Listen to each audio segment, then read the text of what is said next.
Seguimos con las grabaciones de homilética. Estábamos viendo los tipos de sermones. Ya vimos la construcción de un sermón que se hace a través de un bosquejo. El bosquejo debe tener un tema, un texto, la introducción, la proposición, divisiones, subdivisiones y la conclusión. Total 7 elementos que son muy importantes. En cuanto a la clasificación de sermones, hemos visto los tipos de sermones y hemos visto, aquí salen algunos de estos, ya algunos hemos visto, el temático, por ejemplo, el biográfico, el textual, algunas combinaciones de esto. Hoy día miraremos los que nos están faltando. ¿Ya? Recordar que la particularidad del sermón textual es que el texto da el número de las divisiones. El sermón temático es que el predicador desarrolla el número de las divisiones que desea. En el expositivo, las divisiones deben ser tantas ideas principales como las que aparezcan en el texto. Y en lo doctrinal exactamente similar a lo expositivo, pero con respecto a una doctrina de la Biblia. La última vez vimos el sermón evangelístico, que todas las ideas del sermón están orientadas a que los oyentes acepten a Jesús como su Salvador y conozcan el Evangelio de Jesucristo. Pero para eso teníamos que hacer un arsenal de textos bíblicos que sirven para el evangelismo. Dimos varios modelos y siempre hay que estar buscando cuáles son los que se prestan para este tipo de sermones. Luego vimos también el sermón biográfico, en el cual todas las ideas del sermón están basadas en un personaje de la Biblia, y dijimos que la Biblia tenía muchos personajes, ¿ya? Por los cuales predicar. Bueno, hasta ahí quedamos. Hoy día vamos a retomar el tema de otros tipos de sermones, pero antes decir lo que está en esta diapositiva, que un buen predicador tiene que conocer el mensaje de Dios y luego cuando le toque predicar, transmitirlo con eficacia. Y por eso es que cuando uno estudia homilética va a aprender cómo predicar y cómo predicar bien. Ya hemos visto distintos tipos de sermones y ahora vamos a agregar el sermón de un libro.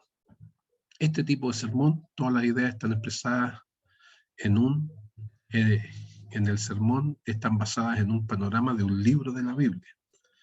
Por ejemplo, el bosquejo del libro son las divisiones del sermón. ¿Ya? Entonces, si tenemos 66 libros, tenemos aquí la posibilidad de hacer 66 sermones diferentes. Entonces, la particularidad que tiene el sermón de un libro es que en la introducción se dan los datos del libro, se dice quién es el autor, en qué ocasión se escribió, qué fecha y con qué propósito. Y las divisiones del sermón de un libro son el bosquejo del libro propiamente tal.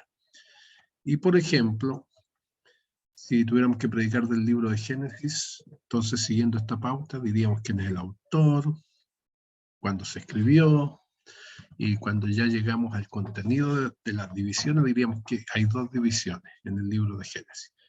Primero, el trato de Dios con todo el mundo en general, capítulo 1 al 11, y después que Dios está tratando con la nación de Israel en particular, el 12 al 50. Ahora, cuando uno ve la primera división, ¿qué va a destacar del trato de Dios con el mundo en general? Bueno, va a destacar que en 2 capítulos se habla de la creación, del capítulo 3 al 5 de la caída del hombre, del 6 al 9 el diluvio universal, y del 10 al 11 la dispersión de las naciones. Y por contraste, en la segunda división, cuando muestra el Dios tratando con la nación de Israel en particular, aparece la historia de los patriarcas, Abraham primero, del 12 al 23, luego Isaac, 24 al 26, Jacob, del 27 al 36, y José, del 37 al 50. Entonces ahí tendríamos un sermón acerca del libro de Génesis.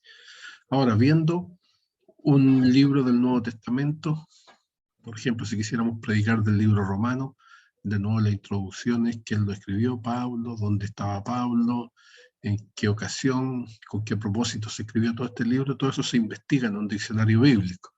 Y luego pasamos y decimos que este libro tiene 5 partes, ¿ya? 5 contenidos. Del capítulo 1 al 3, la condenación del hombre. Del capítulo 4 al 5, la justificación del hombre.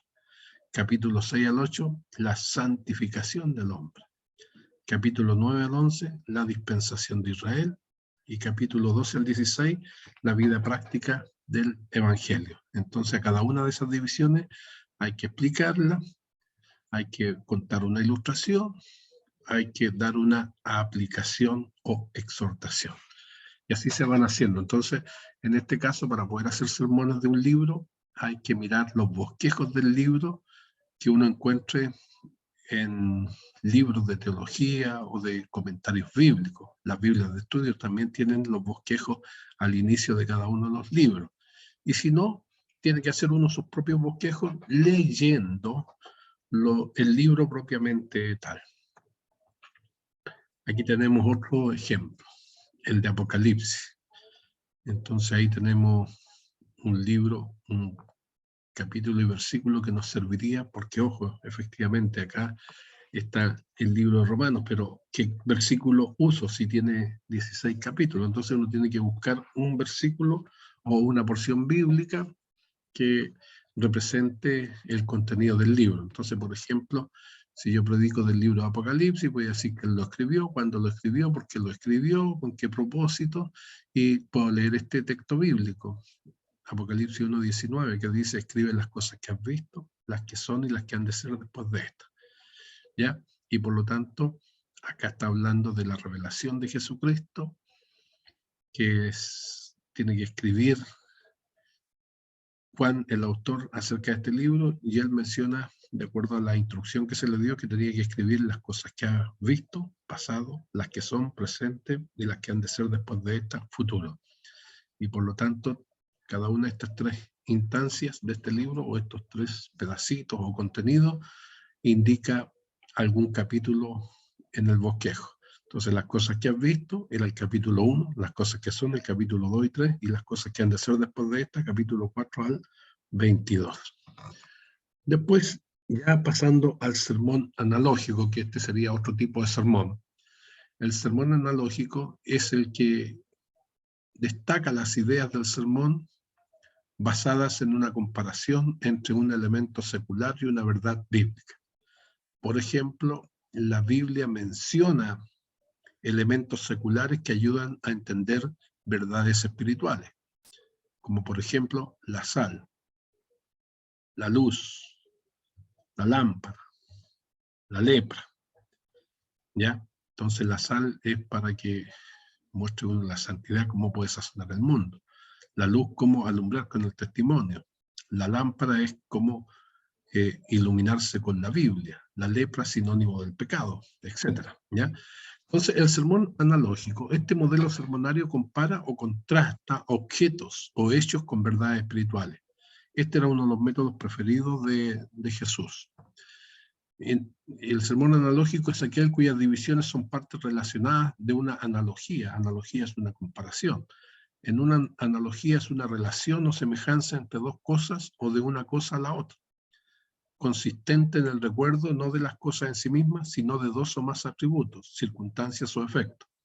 La vida se dice análoga a un viaje por mar, no porque haya una semejanza externa entre ellos, sino porque tienen características similares, tales como un comienzo, experiencias pacíficas y turbulentas, un propósito y un final. Entonces aquí tenemos el ejemplo de un sermón analógico. Este está tomando el elemento de la vida secular, que es una carrera, para enseñarnos la importancia de la carrera de la vida del cristiano. Considera el texto de Hebreos 12:1 y 2, y por ejemplo tiene 5 divisiones: los espectadores de la carrera, el entrenamiento para la carrera, el paso de la carrera, el juez de la carrera y la recompensa de la carrera. Y ahí pone algunos antecedentes que uno podría incorporar en las divisiones. Porque, por ejemplo, los espectadores de la carrera, ¿quiénes son? Y acá dicen los mártires del capítulo 11, son los que han corrido antes de nosotros, y son los que están mirando las carreras nuestras de hoy día, de nosotros los cristianos. Y así, vamos mirando. También la figura de la sal de la tierra y la luz del mundo. Por ejemplo, la luz, ¿para qué sirve? Para iluminar. Entonces, en este caso dice que nosotros somos la luz del mundo, y el texto más clásico, el que está en Mateo 5, que dice, vosotros sois la luz del mundo. Una ciudad asentada sobre un monte no se puede esconder, ni tampoco se pone una antorcha, una luz debajo de un almud, sino que se pone siempre encima para iluminar. Entonces ahí, al comparar la luz para enseñar un elemento espiritual. Entonces, por ejemplo, el creyente la persona sin luz está en oscuridad.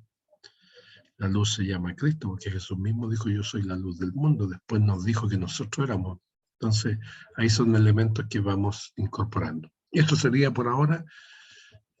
Y aquí hay algunos chistecitos. Un pastor le pregunta a otro pastor, dígame, pastor, ¿cuántas ovejas tiene en su iglesia?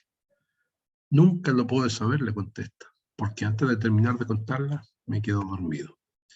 Otro chistecito, yo era feo, pero un día conocí a Jesús. Hoy continúo feo, pero feliz. Y un último, más allá relacionado con la predicación, la carita que uno pone cuando te corresponde predicar y no encuentras el papel donde anotaste los versículos que te pueden ayudar. ¿Ya?